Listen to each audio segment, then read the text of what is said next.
It's only been a couple of days since President Moon Jae-in returned from his tour of Southeast Asia. He'll be taking flight again come next Tuesday, an 8-day trip to Argentina, the Czech Republic, and New Zealand.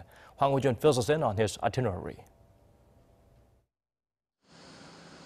President Moon has a long flight ahead of him.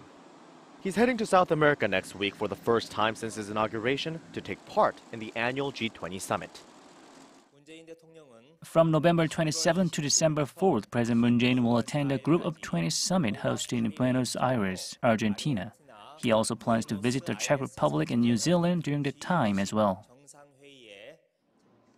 Before heading to the city of fair winds, President Moon will go to the Czech Republic on Tuesday for a one-night layover.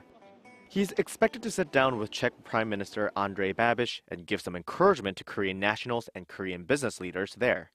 From there, it's on to Buenos Aires, and from November 29th to the 1st of December, he will take part in the G20 summit and many other bilateral meetings with foreign leaders on the sidelines.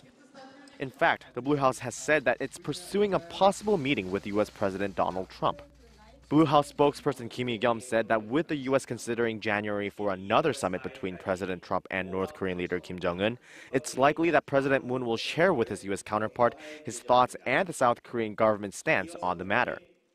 While in Buenos Aires, President Moon will hold a bilateral summit with Argentinian President Mauricio Macri, the first summit of its kind in 14 years.